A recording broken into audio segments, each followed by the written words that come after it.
Hi all, Randy Roth here. Today we're going to break the mold a little bit. Normally I'm talking about the rapture. Today we're going to talk about the book of Revelation, and we're going to explain the basic overview. The reason that I have avoided this is because my channel is dedicated to removing opinion, removing speculation, removing, conjecture, and strictly going with the Word of God. Well, it is very difficult to go through the book of Revelation without offering opinion, because there isn't, that straightforwardness of this is that, and everybody has their own idea. And so I'm going to go through with a basic overview to demonstrate how the book comes together, and chronologically, and that area I can show factual how that comes together. However, when it starts talking about the seals and the bowls and the trumpets, that in itself I can only offer opinion, in which I may do so, but that is breaking the mold of what I try to dedicate this channel to. So let's give it a go and start right in. I'm going to pull up my Bible here.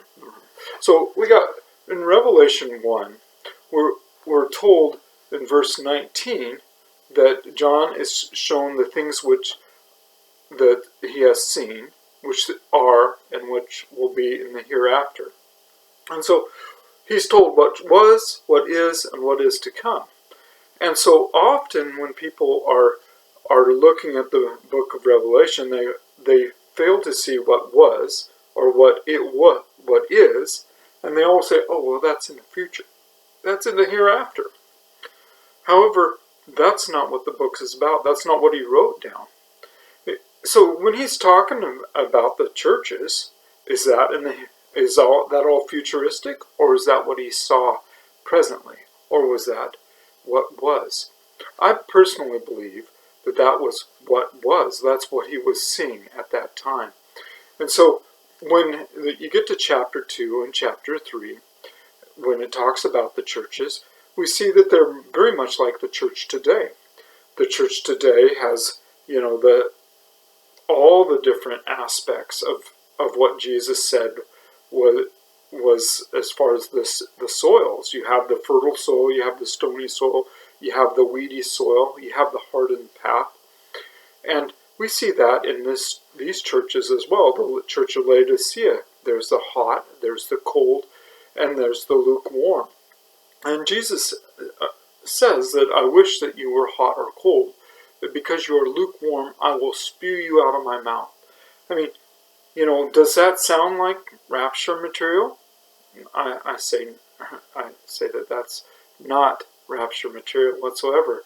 Vomit is not rapture material. You see, with the church of Sardis, this church of Sardis is told that if they don't overcome, that they are in danger of having their names blotted out of the Lamb's book of life. Well, this whole concept really puts a kink in the once saved, always saved idea. Are you telling me that the church is once saved, always saved? What about, the church of Sardis, where it's told that their names are in danger of being blotted out of the Lamb's book of life for the reason of not overcoming? So often we're told, well, you don't see the church after chapter 4. Well, no, because you only see the saints after chapter 4. The church is made up of those who believe, those who don't believe, those who, are full of the world, the stony soil, those who have no heart for persecution and tribulation, the weedy soil are those ones that are full of the world. And then you have the hardened path, those who just go to church because their wife forces them to. And then you have the fertile soil. Those are the saints. And, after the chapter 3 of Revelation, we only hear about the saints. you hear about, those that are following hard after God. And so you get to chapter 4, and John's in heaven, and he's meeting the 24 elders. We see that the 24 elders are the ones that are going to rule and reign with Christ. Well, that happens when Jesus returns for 1,000 years. And so often we're told, well, these 24 elders are the raptured. Well, are they? Are they people that John saw, that was, what is, or what is to come? And I personally believe that he saw what was. It's possible that he saw what is to come. However, I believe that in this chapter, he is seeing what is in heaven at the present time of him writing this down.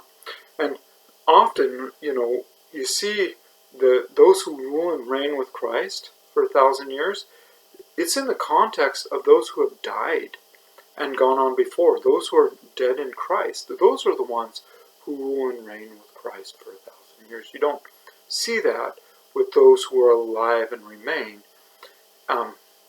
That's a different topic. That's 1 Corinthians 15. We're going to stick with Revelation 4, though, presently, or Revelation in itself. So,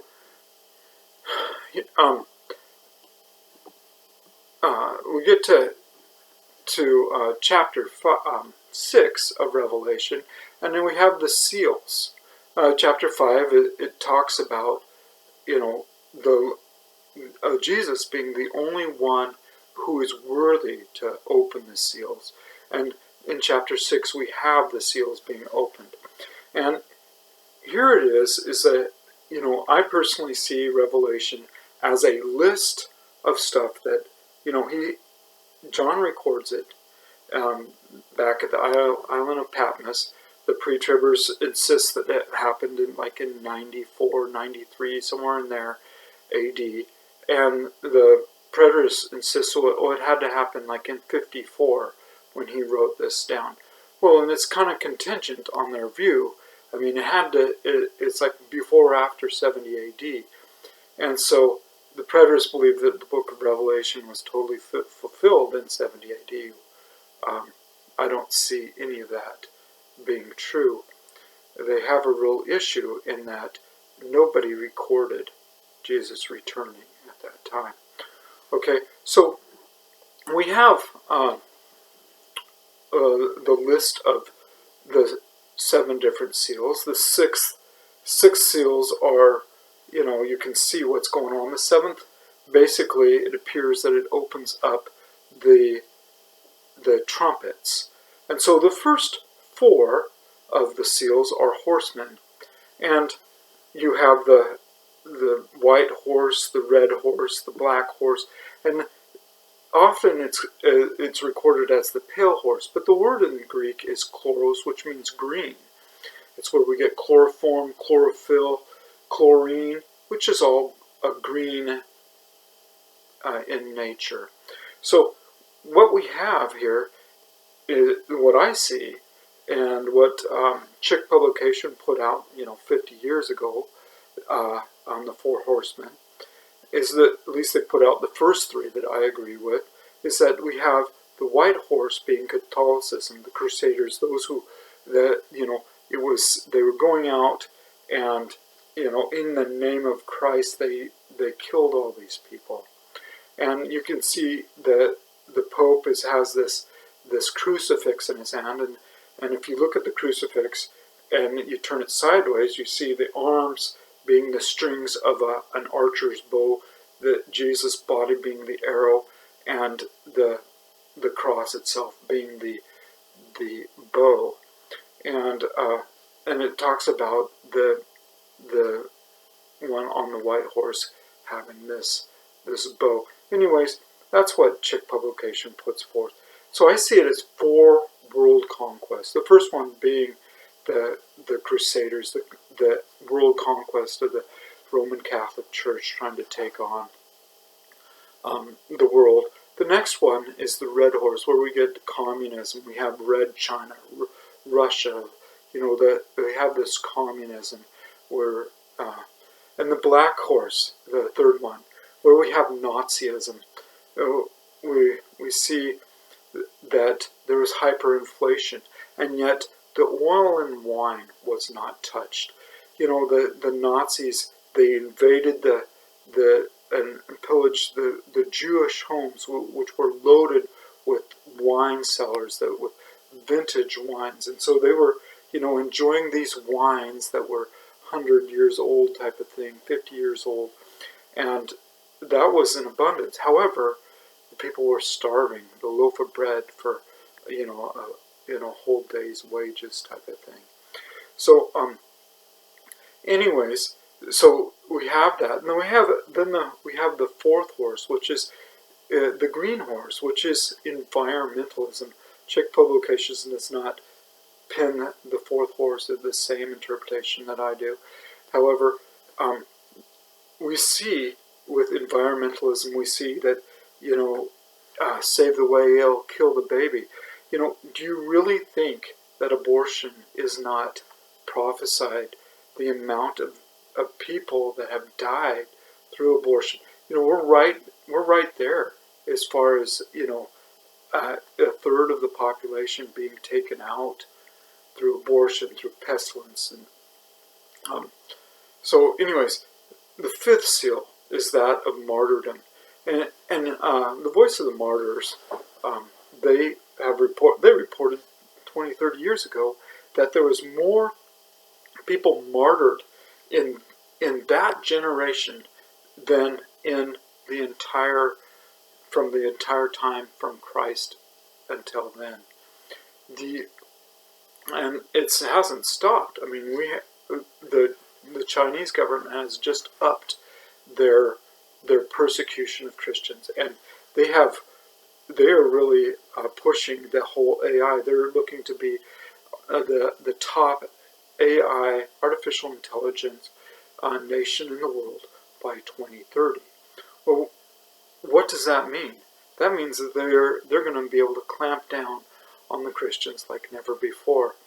It's like the stories that come out of there of the persecution is just atrocious. Yet they embrace tribulation and persecution, which, Jesus said of the stony soil. The only nature of the stony soil is that they don't embrace tribulation and persecution, and when it comes, they immediately stumble.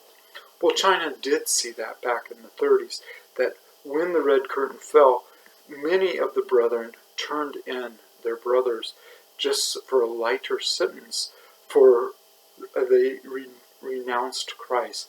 There was an apostasy. They became apostate. They walked away from the church. Yet there was a load that were fertile soil, and they went underground.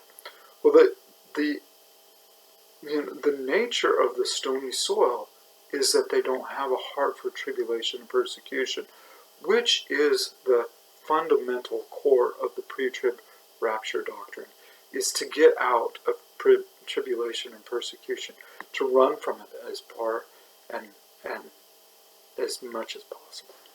Anyways, so moving on here from the seals, because I'm trying to make this a quick overview here. It's important to note that on the fifth seal with the martyrs, that their number has not been completed yet. So this is something that's ongoing. And I want to stress that throughout the reading of this overview, is that it's not a 7-year tribulation period. It's not not everyone, but many of the trumpets say this goes on for a period of time, like one says 5 months. This one has a period of time. But not all of them do that, so it's impossible to say, hey, look, this whole thing will take place in a certain period of time. Nor does it say that they don't overlap, which I think that it's very clear that there's an overlapping. We see that when the trumpets are released, we see the destruction of the waters. We see the destruction of the seas. We see the earth burning up. Okay, so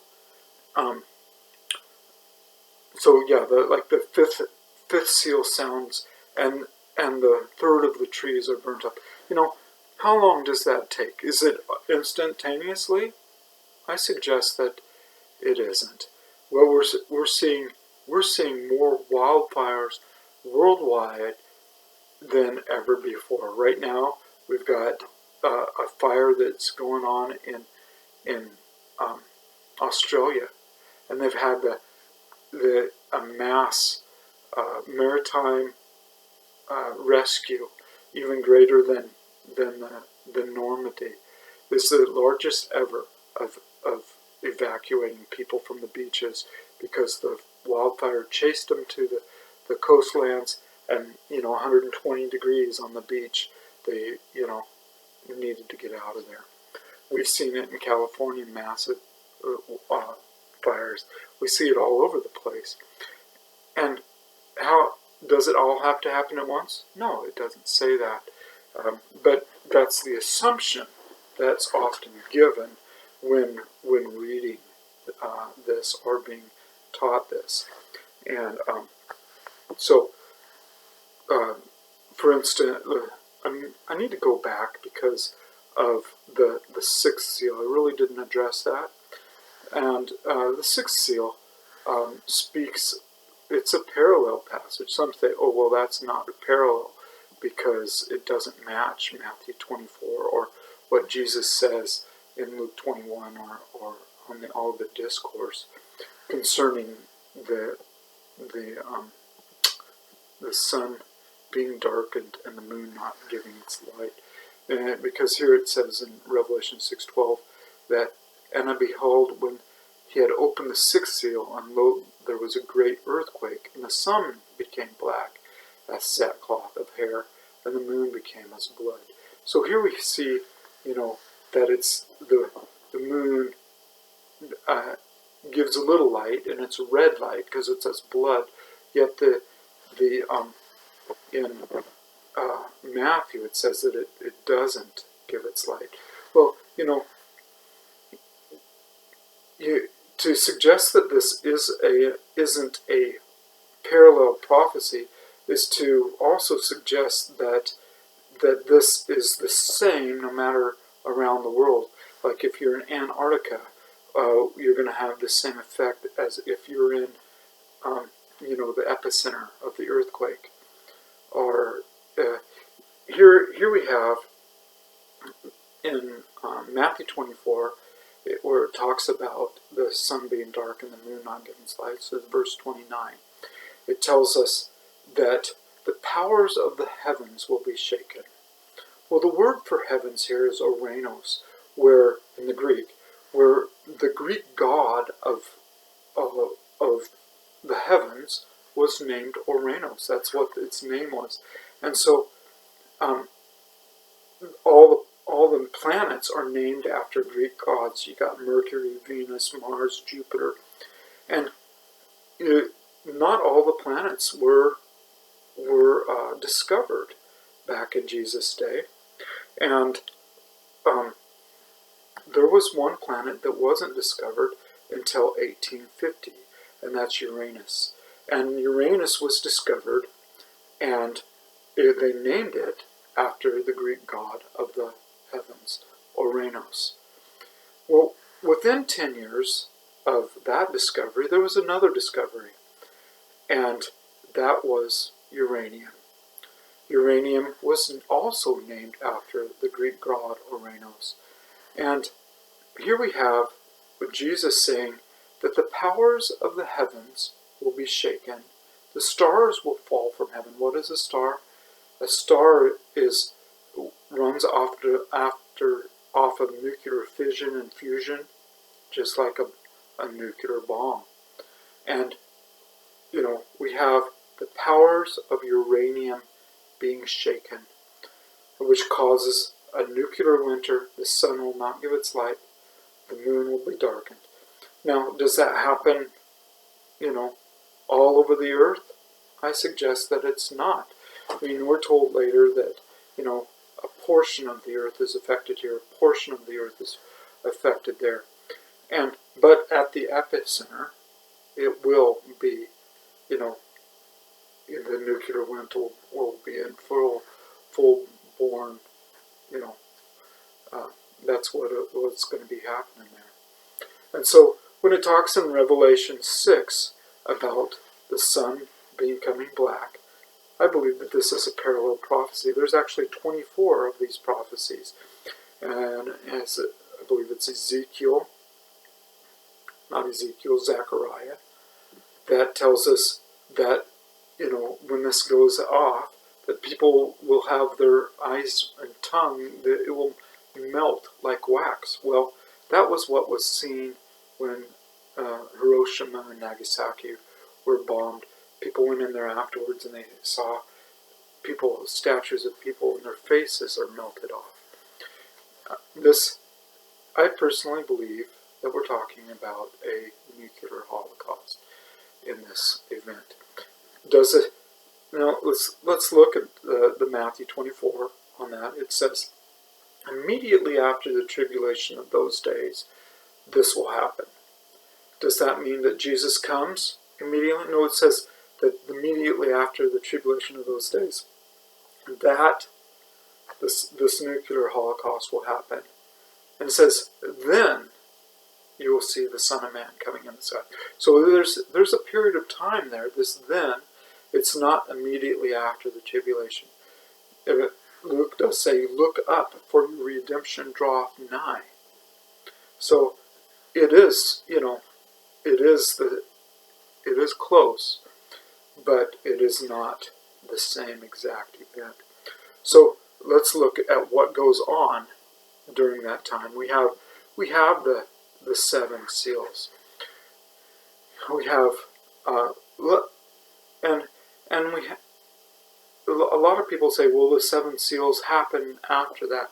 Well, the seven seals could have been opened or started to be opened, years ago. And I believe that one of those seals to be when the earthquake went off and took out the Fukushima, and that is when the ocean, the Pacific Ocean, started to die.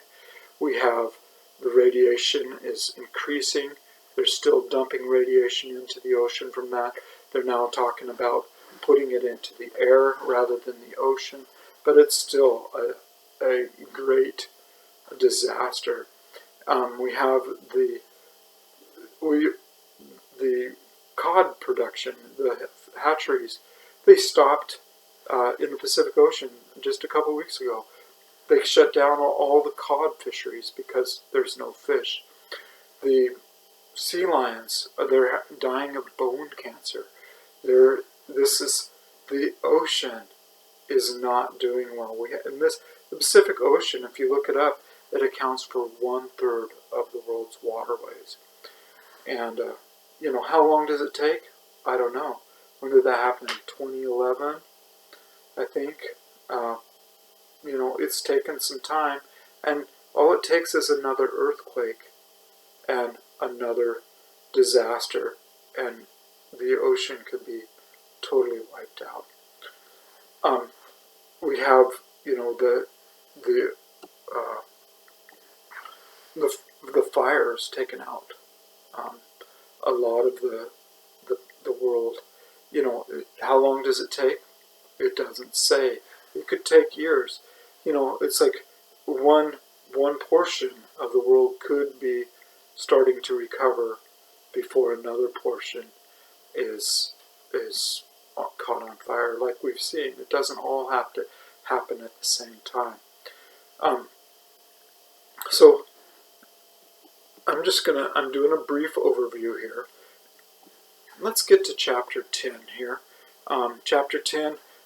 I'd love to know what the seven thunders are, but it was sealed up. So the rest of the chapter, it tells us about the seventh trumpet.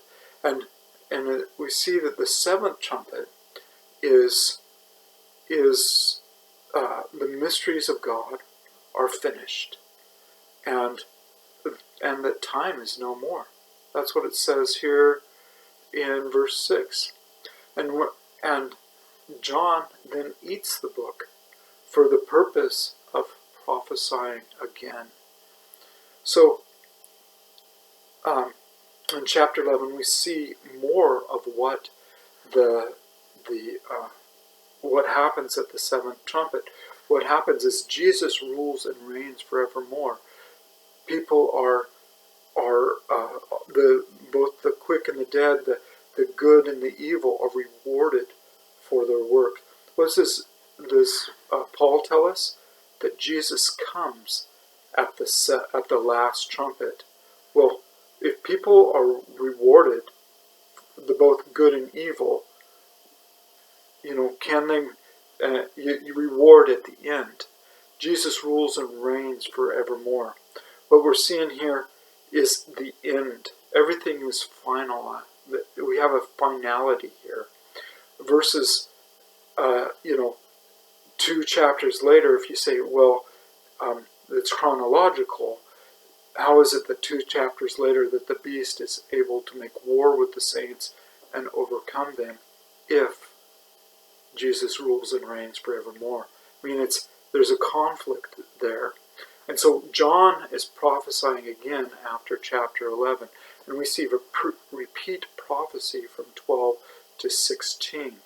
Okay? So I want to point out one more thing here, is that when Jesus rules and reigns forevermore, he rewards both the righteous and the unrighteous, right? That's what it says. Revelation 22:12 tells us, "Behold, I come quickly, and my reward is with me." Okay? So here we have Jesus bringing his reward with him when he comes. Paul saying that he comes at the last trumpet. Paul also says in 2 Timothy 4:1 that he rewards the quick and the dead when he comes. So we have multiple scriptures all pointing to the same place. Also, if you look at the seventh bowl. Now see, I'm saying that the trumpets and the bowls are parallel prophecy because John is prophesying again, and there's a finality with the seventh trumpet, with Jesus ruling and reigning forevermore. See, if he's ruling and reigning forevermore, then that means that he's come back for his 1,000-year reign. Okay? Then that's what happens at this point. So we have in Revelation 15:16, or is it 16:15? Anyways, Jesus declares that I come as a thief. Blessed are those who keep their garments. And where does that take place? He declares that right before the seventh vial or bowl judgment. And so we have the seventh bowl being the same as the seventh trump. Jesus comes at the last trumpet, and he comes at the last bowl. It's all over the scripture. We have multiple witnesses that this is when Jesus comes. Okay, so moving on to chapter 12. Chapter 12, now remember I'm just saying that this is a repeat prophecy. So we're starting here with the signs in the heaven. If you watch the Star of Bethlehem, which is a video, it's available on Amazon. The guy did a really good job. Is his name Larson, I believe, and he shows that this sign in the heaven is what the Magi, the wise men, saw at the birth of Christ, and it's really awesome to see his presentation, and it's very clearly depicted. And in that presentation, we see that the woman is clothed in the sun. And the sun is inside of the woman's body. Now, we're told by many people that this Revelation 12 sign is, what didn't happen 2017, and that this is the Revelation 12 sign is what many people are saying. However, the problem with that idea is that the woman is not clothed in the sun. All the constellations are all very similar to what the birth of Christ was, but now the sun is over the shoulder, and she's not clothed in it. The sun is over her shoulder, which misses the mark as far as where everything is lined up. And so I personally suggest that, the first sign in heaven was the birth of the real Christ. And the second sign has a birthing of the Antichrist. I'm not suggesting that he was just born as a baby, but an anointing or inauguration or something of that effect may be what's going on in this counterfeit Revelation 12 sign. Anyways, that's my personal take on that. So on Revelation 12, we see is the woman, the child, and we see here the early church. The early church was persecuted. The devil was cast out of heaven. Jesus saw that when the disciples went out 2 by 2. He said, I saw the devil fall from heaven. So in the end, we see of this chapter, we see that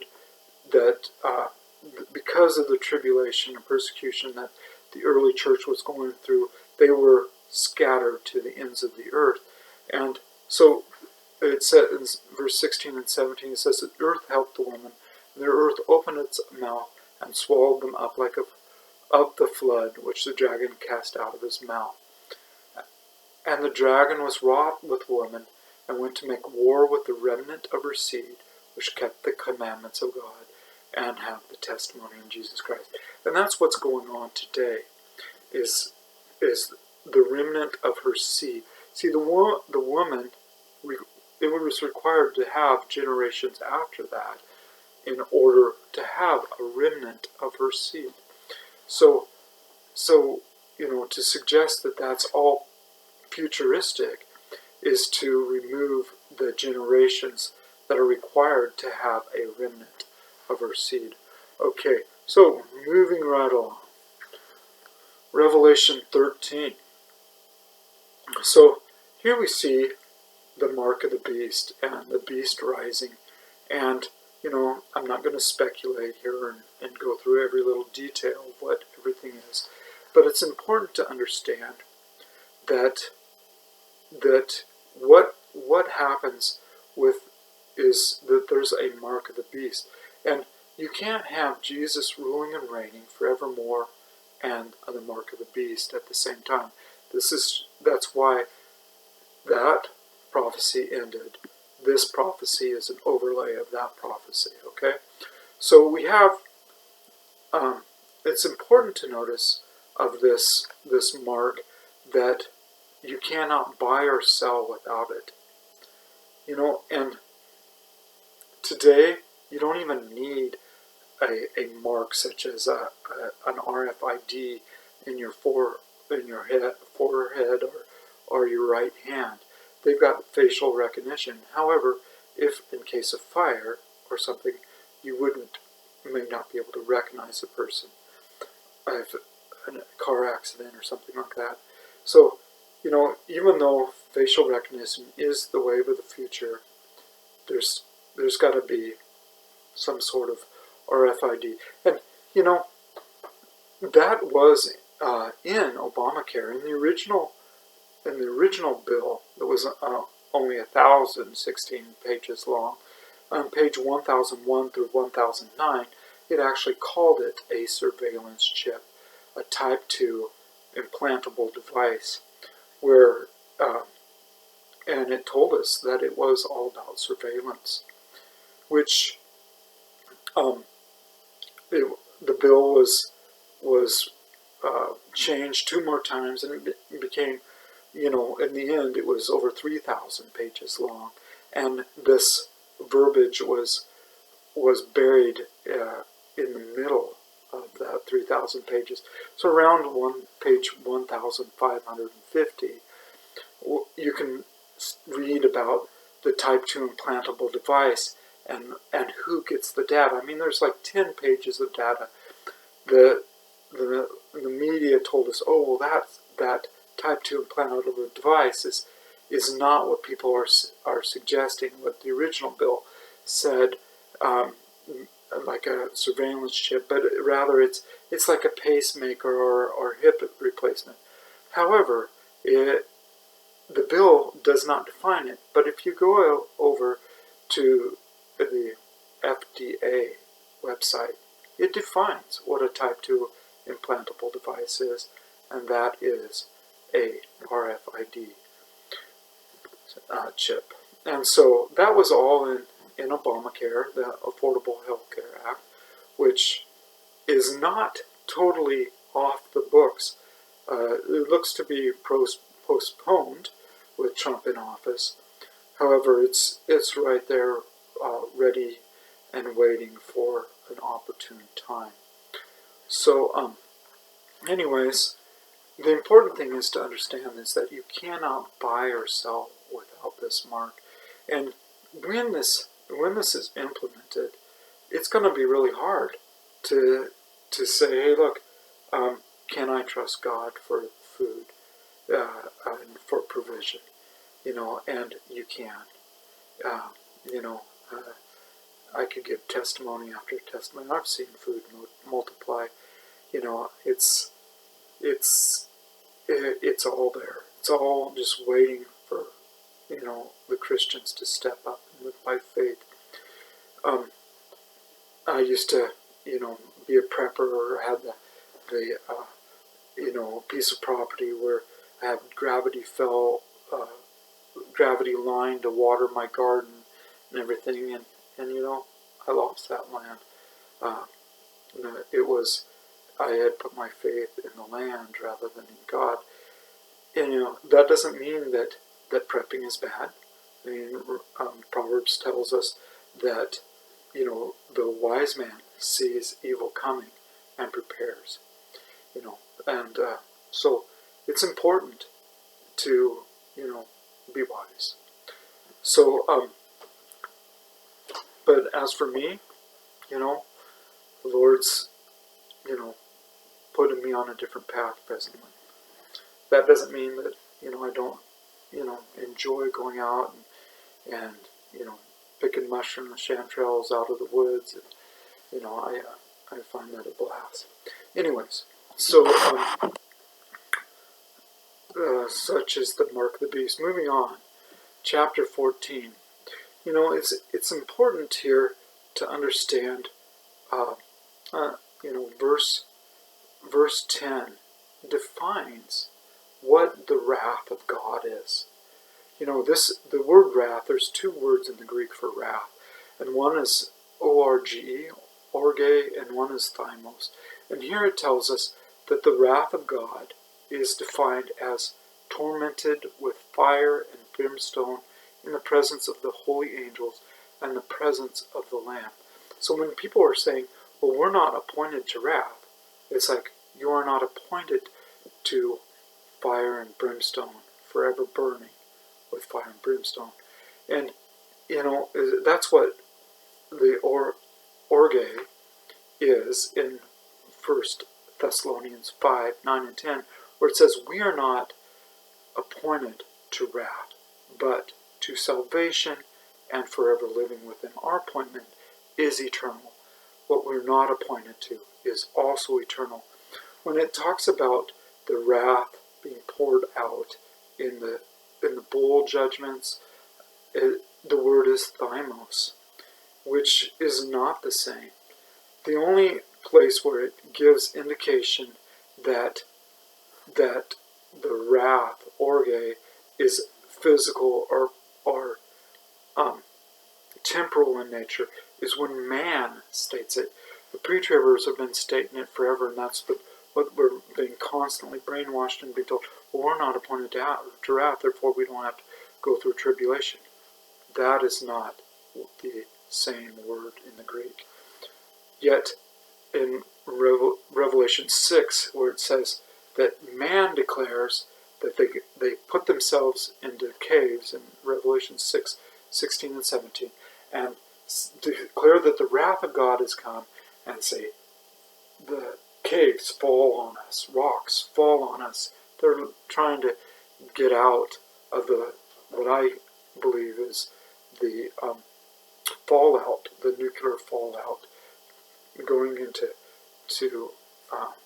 places that would be safer from the nuclear fallout, such as caves or nuclear shelters, and not having what they need: clean food, clean water, and it's like they have nothing better to live for.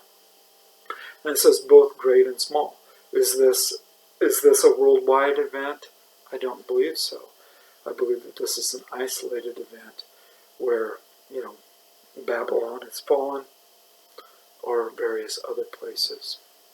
Okay, so that's what, let's see, and so another thing to point out here in Revelation 14 is that it states that, let's see,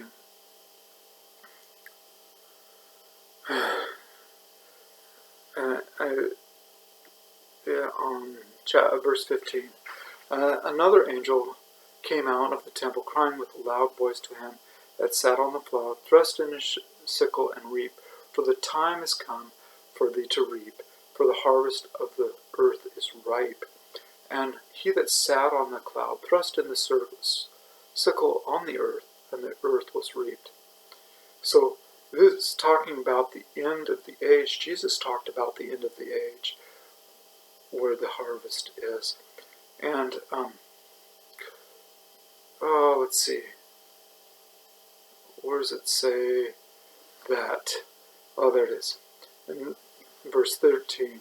And I heard a voice from heaven saying unto me, Write, blessed are the dead which die in the Lord from henceforth. See, we have the dead dying in the Lord from henceforth. The harvest includes the wheat and the weeds, which happens at the end of the age. And this is, believed to be the Battle of Armageddon that is going on, and which is pretty bloody. Okay, so chapter 15.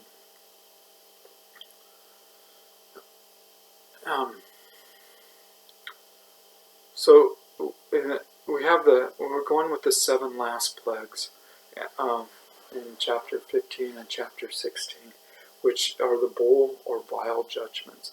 And remember, this all describes the wrath of God as thymos, which is many versions translate as that is anger rather than wrath. And so we see here that a repeat. The first one doesn't appear to have any similarities with the first trumpet. However, the rest of them all shows similarities. We see the Tigris and Euphrates being the same, that correlate in the same number.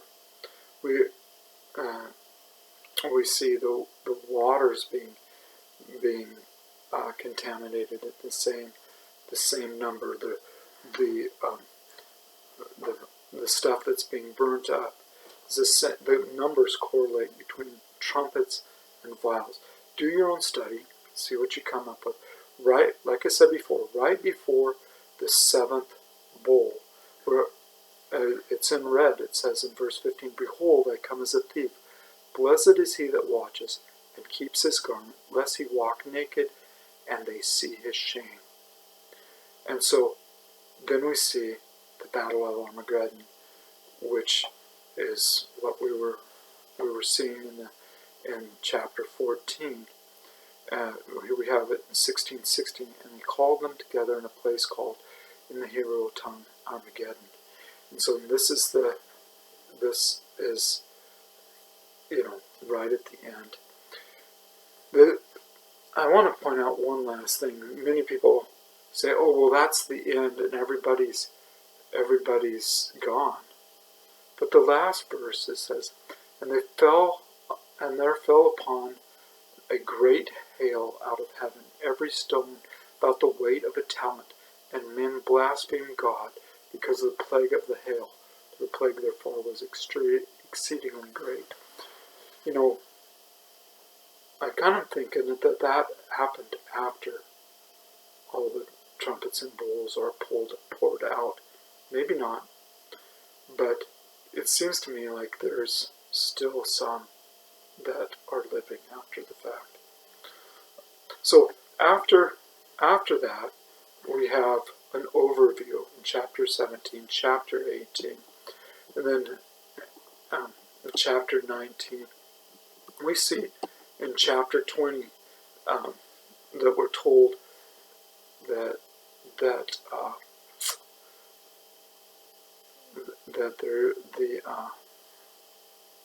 those who are who die